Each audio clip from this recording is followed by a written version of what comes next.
안녕하세요. 드라마를 투파보는 잼잼 리뷰입니다. 은호의 또 다른 인격인 해리가 좋아하게 된 주연은 현호가 가지지 못한 것들을 갖고 있습니다. 모든 사람들에게 친절한 현호와 달리 주연은 네 사람에게만 친절한, 네 사람에게만 미소를 보여주는 사람이죠. 또한 현호는 자신이 결혼을 하지 않으려는 이유와 자신의 가정사를 은호에게 말하지 않았으나 주연은 해리에게 형의 죽음과 어머니의 슬픔에 대해 모두 털어놓았고 국장의 성추행을 저지한 후 물벼락을 맞은 사건도 막 일러줬습니다. 또한 해리가 나중에 어머니를 만나면 살아있는 건 좋은 거라고 꼭 말해주겠다는 말을 기억하고는 어머니의 병원에 가야 할 때 해리에게 함께 가달라고 부탁하기도 했어요. 그래서 전 숨기지 않는 솔직한 주연이가 참 좋더라고요.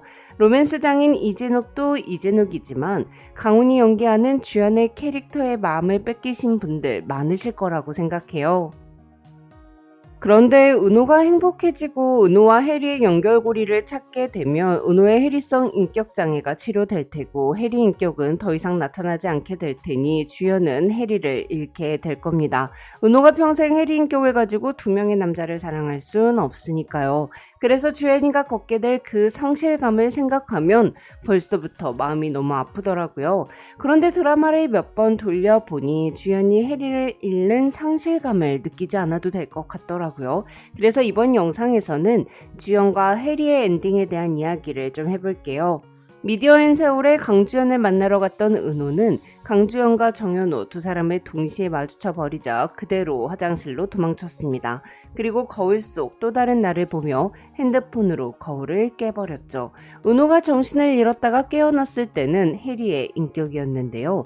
주연은 해리가 깬 화장실 거울값 30만 2천 원을 대신 지불하고 해리를 의무실로 데리고 왔죠. 해리는 왜 거울을 깼냐는 주연의 물음에 기억이 나지 않는다고 했고 이에 주연은 기억을 잃는다는 건 편리한 거네요 라고 말했습니다. 보통은 어떻게 그게 기억이 안 나냐, 너가 한 행동인데 너가 모르면 누가 알겠냐 이러면서 꼬치꼬치 캐묻는 사람이 더 많지 않을까 싶어요. 그래서 전 주연이가 기억이 나지 않는다는 해리에게 더 이상 묻지 않는 것이 해리를 있는 그대로 받아들여주는 느낌이더라고요. 근데 주연이가 해리의 다친 이마를 쓰담쓰담 호호해주자 해리가 무릎도 까진 것 같다고 무릎도 호호해달라고 했더니 주연이가 단호하게 깨진 건 화장실 거울이라고 하는 거 너무 웃기지 않았나요? 해리 걱정은 되지만 깨진 건 무릎이 아니라 거울이라는 팩트를 정확하게 하고 싶은 대문자 T 주연이 너무 좋아요. 한편 사랑에 빠진 해리는 더 이상 은호의 꿈을 꾸지 않았습니다.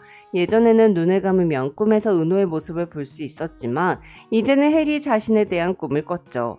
다음날 무슨 일이 벌어질지 궁금해졌고 희망이 생겼기에 이 행복을 버리고 싶지 않았던 해리는 은호에게 편지를 썼어요. 당신은 불행해 보였는데 난 이제 행복을 찾았다고, 사랑을 찾았다고. 그러니 몸의 주인인 당신이더라도 내게 좀 양보를 해달라고. 왜냐하면 내가 당신보다 행복하기 때문에. 나의 또 다른 인격에게 이런 편지를 받는다면 어떤 기분일까요? 난 진짜 안 행복한데 또 다른 인격은 행복하대. 그것도 아나운서라는 그럴싸한 직업을 가진 것도 아니고 그냥 주차관리소 직원인데 난 사랑을 잃었는데 그 사랑을 버리지도 못해 미워하는 마음만 가득 담고 있는데 사랑에 빠져서 매일매일이 반짝이고 행복하대. 와, 제가 은호 입장이라면 진심으로 궁금했을 것 같아요. 그래서 은호는 주연에게 전화를 걸어봤던 게 아닐까 싶습니다.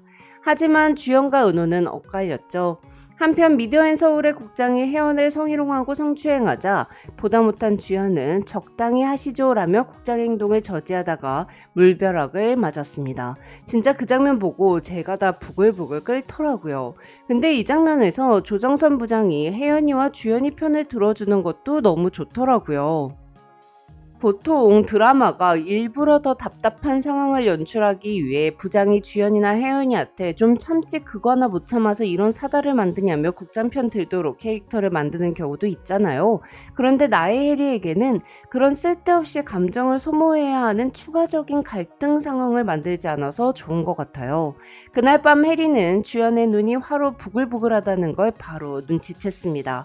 주연씨는 화가 나면 눈이 잔잔하고 은은하게 돌아있다는 해리의 해리의 말에 주연이가 뭐라고? 라고 발끈하는 거 너무 귀엽더라고요. 아주 존댓말했다가 반말했다가 누나 마음을 다 녹인다니까요. 해리는 아주 맛있게 먹던 탱탱 구리구리 우동 그릇을 한쪽으로 치우고 주연에게 왜 화가 났는지 물었습니다. 이에 주연은 일어서서 국장의 파렴치한 행동을 막 따라하며 해리에게 국장을 일러줬죠. 이 장면 연출이 너무 귀엽더라고요. 근데 사실 기분 나쁜 일을 속 시원하게 털어놓을 수 있는 사람이 한 명이라도 있다는 거, 그거 하나만으로도 인생은 굉장히 행복해지잖아요. 그렇게 주연은 해리가 자신이 화가 났다는 것을 눈치채고 이야기를 들어준 것만으로도 너무 좋았을 것 같더라고요. 마침 다음 날 안에서 새는 바가지 밖에서도 새듯 윤종현 국장은 주차권으로 해리의 가슴을 푹푹 찔렀고 해리와 주차관리소 담당자는 보도국장이 아닌 그냥 지나가는 아저씨인 윤종현 국장의 무릎을 꿇렸습니다. 주차관리소랑 미디어앤서울이 다른 회사라 너무 좋더라고요. 성추행보다 내부 고발이 더 큰 범죄인 아나운서 사회에서 국장의 행동을 참고 있어야만 했던 혜연은 윤종현 국장에게 참교육을 해준 해리에게 짠득짠득한 소라를 쌌고 해리가 주연 선배랑 사귄다는 것을 확인했음에도 불구하고 시기 질투를 하기는커녕 와 좋겠다며 순수하게 부러움을 금치 못했습니다. 저 그래서 혜연이 캐릭터가 너무 좋아요. 짝사랑을 하는데 사람이 꼬이지가 않았고 되게 단단해요. 근데 또 여기서 해리가 주연이랑 사귀어서 좋다고 해벌레하고 웃는 거 너무 귀엽더라고요.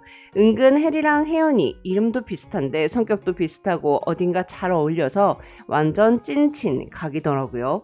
한편 주연은 엄마가 입원해 계신 병원에 연락을 받고 언제나처럼 홀로 병원을 가려다가 이내 마음을 고쳐먹고 쓸데없는 고집이나 자존심 이런 거 다 내려두고 해리에게 함께 가달라고 부탁했습니다.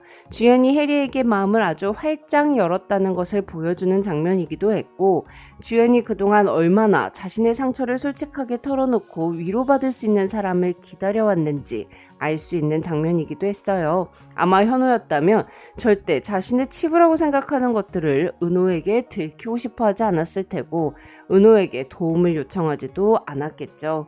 해리는 주연의 집에서 약속했던 것처럼 주연의 엄마를 만나 손을 잡고 살아있다는 건 좋은 것이니 아줌마와 주연씨가 살아있다는 것에 감사해달라고 말했습니다. 이에 주연의 엄마는 해리를 주연의 여자친구로 인정하며 살아있는 아들의 이름을 제대로 불러주었죠. 이러니 주연이가 해리를 어떻게 안 좋아하겠어요? 그날 밤 주연의 엄마는 해리에게 실반지를 주었고 해리는 소소한 실반지 하나에도 행복해 했습니다. 그런 해리의 모습을 보는 주연의 눈에는 슬픔이나 분노가 아닌 편안함과 사랑만이 가득했죠. 사회의 부제목이었던 사랑은 별은 아마도 사랑하는 사람의 눈에 생기는 반짝임을 표현하고 싶었던 걸지도 모르겠어요. 해리와 주연이 컴컴한 밤에 하늘이 맑다며 손을 잡는 장면은 진짜 웬만한 키스신보다 더 설레고 더 예쁘더라고요. 근데 그거 아시죠? 주연은 해리가 뭔 말을 하면 그런가요? 라고 되묻는 듯한 호응을 했습니다. 근데 컴컴한 하늘을 보며 하늘이 맑다고 하는 해리에게 주연은 네 막내요 라고 답했죠. 저 이런 대사로 주연의 마음 변화를 보여주는 작가님 너무 존경해요. 하지만 은호가 공황발작 증세가 온 후 은호와 현호는 키스를 했고 그날 밤 현호는 은호의 집에서 자게 되는데요. 물론 제가 생각하는 그런 39금의 일들은 일어나지 않겠죠. 그런데 문제는 주연이 출근하지 않은 해리가 걱정되어 해리의 집 앞으로 갔다가 현호와 함께 있는 은호의 모습을 보게 된다는 겁니다.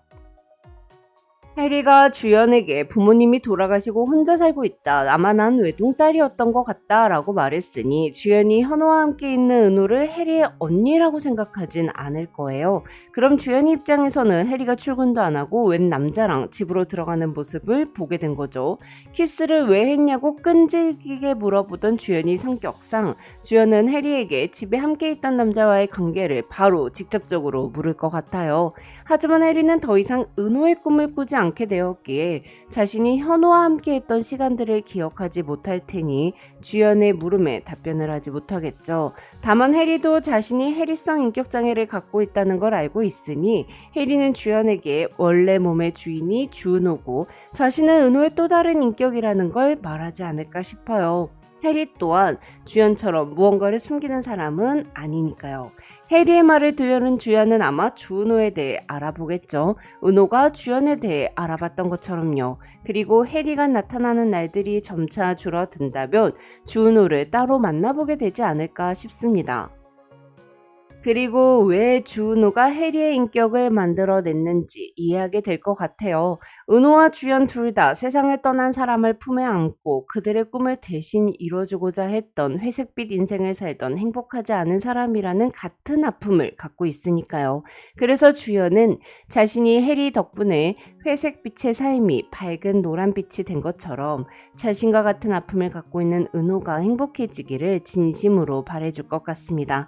그리고 해리가 사라진 후 주연은 혜연과 잘 되지 않을까 싶은데요. 주연을 좋아하는 혜연이 캐릭터를 비호감으로 그리는 대신 아주 사랑스럽고 단단한 캐릭터로 그린 이유가 있겠죠. 지금까지 잼잼 리뷰였습니다. 감사합니다.